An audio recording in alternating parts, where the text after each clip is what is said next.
Le saluda el doctor Carlos Velázquez. Estamos compartiendo con usted una serie titulada 10 cosas que todo creyente debe saber. Por el título, automáticamente algunos pueden pensar, es algo de la iglesia, eso no va conmigo. En realidad, aunque le puse ese título, son 10 cosas que todo ciudadano de cualquier nación debe saber, porque son 10 principios bíblicos que Dios ha establecido para la libertad de una nación. Pero si le puse para los creyentes es porque tristemente en muchas ocasiones, especialmente en estos aspectos de política y de gobierno, la iglesia tiene un conocimiento erróneo. Está engañada en pensar que la iglesia no tiene nada que ver con la política.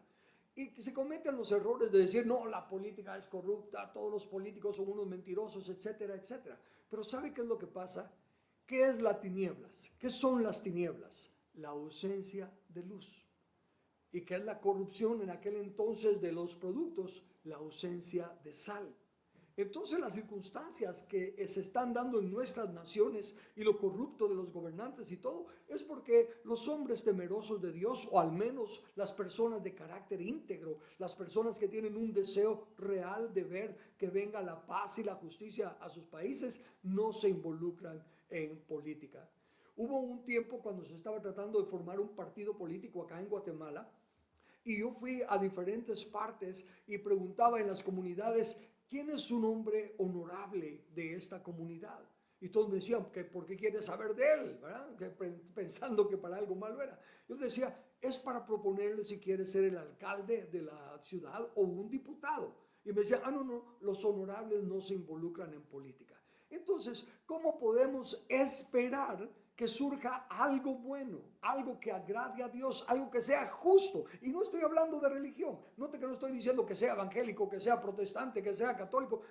No estoy hablando de religión. Estoy hablando de las leyes justas de Dios. ¿Cómo podemos esperar que hayan candidatos temerosos de Dios y que cumplan esa ley si no educamos a nuestros miembros de la iglesia, si no educamos a nuestros hijos, dejándoles saber que tanto la familia, la iglesia como el gobierno civil son instituciones establecidas por Dios para servirle a Dios y para servir a la humanidad?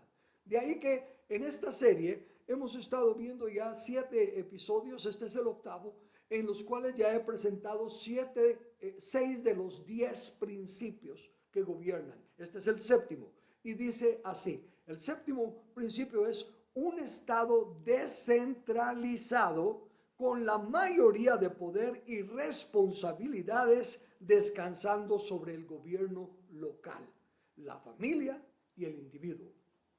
Miren lo importante de esto.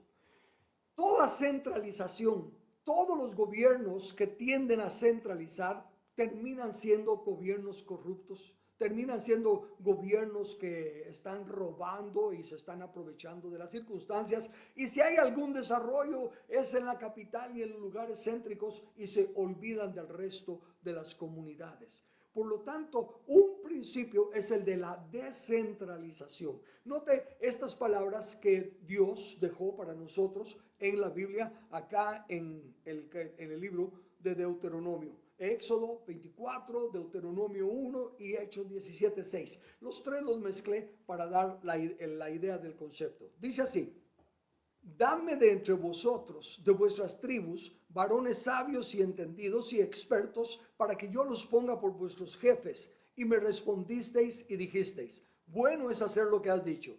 Y tomé a los principales de vuestras tribus, varones sabios y expertos, y los puse por jefes sobre vosotros. Ahora note lo que sigue: jefes de millares, jefes de centenas, jefes de 50 y de 10, y gobernadores de vuestras tribus. Y entonces mandé a vuestros jueces diciendo: oíd entre vuestros hermanos y juzgad justamente entre el hombre y su hermano y el extranjero. No hagáis distinción de personas en el juicio, así al pequeño como al grande oiréis.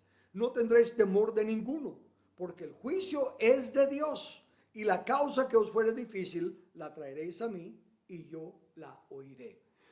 Esta descentralización fue Primero, dada como un consejo de Jetro, suegro de Moisés, a Moisés el dador de la ley. Cuando Moisés se pasaba él solo tratando de aconsejar a todo el pueblo. Y dice, en primer lugar, le dijo Jetro, el pueblo está haciendo cola y está esperando todo el día bajo el sol a que Moisés termine uno por uno. Y por el otro lado, Moisés está solo y se va a agotar.